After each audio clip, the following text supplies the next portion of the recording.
ശ്രീ ഗുരുഭ്യോ നമ. ഹരി ഓം. സംസ്കൃത ഭാഷയുടെ 100ാമത്തെ ക്ലാസ്സിലേക്ക് എല്ലാവർക്കും സ്വാഗതം. വ്യഞ്ജനസന്ധിയിൽ പഠിച്ചുകൊണ്ടിരിക്കുകയായിരുന്നു. അതിൽ നമുക്ക് ഇനി അടുത്ത് പഠിക്കാനുള്ളത് ചർത്വനിയമമാണ്. ചർത്വനിയമം അല്ലെങ്കിൽ ചർത്വസന്ധിയാണ് നമുക്ക് പഠിക്കേണ്ടത്. ആ ചർത്വസന്ധിക്കുന്നത് അപ്പോൾ ചർത്വസന്ധി അതിന് ഒരു സൂത്രമുണ്ട്. ഖരിച്ച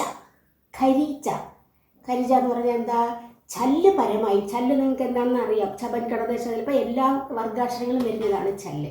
ചല്ല് പരമായി ഖര് വരികയാണെങ്കിൽ, ഖരും ആ അതിനകത്തുണ്ട് നമ്മൾ പഠിപ്പിച്ചതാണ്. കപ ചടത്ത അതിൽ വരുന്നതാണ് കണ്ടത്. അതായത് ഖല്ലെന്ന് പറഞ്ഞാൽ കപ ചടത്ത കപ ശഷ ഇത്രയും അതാണ് എന്ത് ഖര് വന്നാൽ ചൽ പരമായി ഖര് വരികയാണെങ്കിൽ ആ ചല്ല് ചര് ആകും എന്നാണ്. അപ്പോൾ എന്താണ് ചരെന്ന് പറഞ്ഞാൽ? ചരെന്ന് പറഞ്ഞാൽ ചപൻ ചടത്തവ് കപൈ ശശസര് അതുവരെയുള്ളതാണ്. അതാണ് ഇത് ചാട്ട മറ്റേ പറഞ്ഞതാണ്. മറ്റേ അതെല്ലാം ആ ഈ പഠിപ്പിച്ചില്ല, അതിനകത്ത് വരുന്നതാണ് ഇതെല്ലാം. അതാണ് ചര്. അപ്പോൾ ചൽ പരമായി ഖര് വരികയാണെങ്കിൽ അത് ചരാകും എന്നാണ്. അപ്പോൾ നമുക്ക് ഉദാഹരണങ്ങളിലൂടെ നമുക്ക് നോക്കാം. ആദ്യമായിട്ട് ചല്ല് ഖര് പരമായിരുന്നാൽ ചരാകുന്നതാണ്. അതിൽ ദിഗ് പ്ലസ് പലഹ. ദിഗ് ഗാ എന്നുള്ളത് എന്താണ്? വർഗാക്ഷരമല്ലേ? ഗാ എന്നുള്ളത് വർഗാക്ഷരമാണ്. അപ്പോൾ വർഗാക്ഷരം പരമായിരിക്കുന്നു. എന്താ? പാ വന്നിരിക്കുന്നു. അത് ഈ ഖരിൽ വരുന്നതാണ്. ഖരിൽ വരുന്നതാ ഖരിൽ വരുന്നതല്ലേ? അപ്പോൾ ഈ ഗ എന്താവും? ചരാവും. ചരെന്ന് പറഞ്ഞ ഇതിൽ ഏതാണ് ചര്? ഇതെല്ലാം ചര്. അപ്പോൾ ഇതിന് സമാനമായത് ഏതാണ്? ഗ എന്ന് പറയുമ്പം വർഗാക്ഷരം കവർഗത്തിലാണ് വരുന്നത്. കവർഗത്തിലല്ലേ വരുന്നത്? കവർഗത്തിലാണ് ഗ വരുന്നത്. അങ്ങനെയാണെങ്കിൽ ഇതെന്തായി മാറും? ഈ ചല്ല് അതേ കവർഗത്തിലെ അല്ലെങ്കിൽ അതേ വർഗാക്ഷരത്തിലെ പ്രഥമാക്ഷരമായി മാറും. അപ്പോൾ ഇതിൽ ഗ മൂന്നാമത്തെയാണ് അല്ലേ? അപ്പം പ്രഥമാക്ഷരം ഗായാവും. അപ്പോൾ ഇത്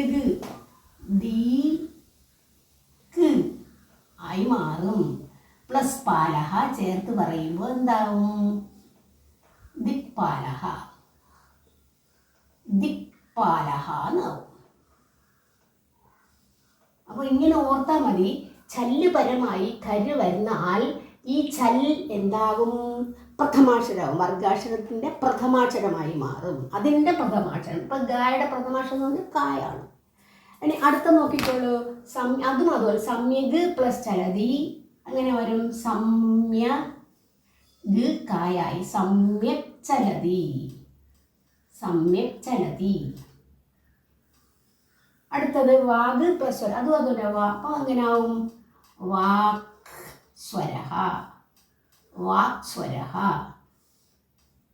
ഇനി വാഗ് പ്ലസ് കലഹ വാഗ്കലഹ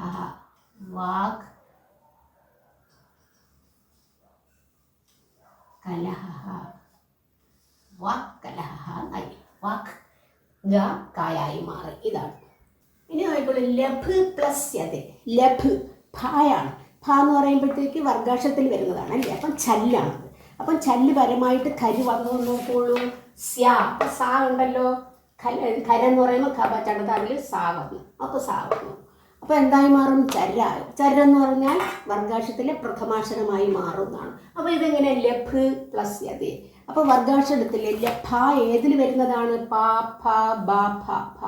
അപ്പോൾ ഭ വരുന്നു. ഭ എന്തായി മാറും? പ്രഥമാക്ഷരമായി മാറും. അപ്പം ലഭ് എന്നുള്ളത് ലപ് പ്ലസ് യതേ ചേർത്ത് പറയുമ്പോൾ ലപ്സ്യതേ എന്നായി. മനസ്സിലായി? അതുപോലെയാണ് വിപത്. അടുത്ത വിപത് പ്ലസ് കല. ദ എന്ന് പറയുന്നത് വർഗാക്ഷരമാണ്. അപ്പോൾ അത് കഴിഞ്ഞ് ഒരു ഖര് വന്നിരിക്കുന്നു. അപ്പോൾ ഇതെന്തായി മാറും? ദ എന്നുള്ളതിൻ്റെ പ്രഥമാക്ഷരം ഏതാണ്? ദ എന്ന് പറയുമ്പം താഥ ദാഥ ദ. അപ്പോൾ ദ ഏതാണ്? പ്രഥമാക്ഷരം തായാണ്. അപ്പോൾ ഇതെന്താവും? വിപത്ത് പ്ലസ് കാലഹ ചേർത്ത് പറയുമ്പോൾ വിപത്കാരഹ എന്നായി. ഇങ്ങനെയാണ് വരുന്നത്. അടുത്ത് അതുമല്ല ദായാണ്. അപ്പോൾ ഈ ദായ കഴിഞ്ഞിട്ട് ക വന്നിരിക്കുന്നു, അത് ഖരരാണ്. അപ്പോൾ ദായ എന്തായി മാറണം? തായായി മാറണം, പ്രഥമാക്ഷരമാകണം. അപ്പം സദ് പ്ലസ് കാരഹ സത്കാരഹ, സത്കാരഹ. അടുത്ത അതുപോലെ ഭേദ് പ്ലസ് താഹ, അതും അതുപോലെ തന്നെ ഇവിടെ ഖരാണ്, ഇത് ഛല്ലാണ്. അപ്പം ഇത് പ്രഥമാക്ഷരം ഭേത്തഹ, ഭേത്താഹ, ഭേത്താഹ, രണ്ട് താ. ഇനി ഉദ് പ്ലസ് പന്നഹ, അതും അതുപോലെ തന്നെ ഉത്പന്നഹ എന്നായി മാറുന്നു. അപ്പോൾ ഇപ്പം മനസ്സിലായി കാണുമല്ലോ. ഇത് നേരത്തെ പറഞ്ഞാൽ ഇവിടെ ഭ വന്നു, അത് എന്താണ്? വർഗാക്ഷരമാണ്, അത് ചല്ലുമാണ്. അപ്പം ചല്ലുപരമായി കരി വന്നു. അങ്ങനെ ഈ ഭ എന്നുള്ളത് പവർഗത്തിലെ അക്ഷരമാണ്. അപ്പോൾ പവർഗത്തിലെ പ്രഥമാക്ഷരം തന്നെ വരും. പ്രഥമാക്ഷരം എന്ന് പറഞ്ഞാൽ ഇതുപോലെ ഇതാണ് എല്ലാം. അപ്പം മനസ്സിലായില്ലേ? അപ്പോൾ ചത്വ നിയമം കഴിഞ്ഞു. ഇനി അടുത്ത നിയമം അടുത്ത ക്ലാസ്സിൽ. അതുവരെ എല്ലാവർക്കും നന്ദി, നമസ്കാരം.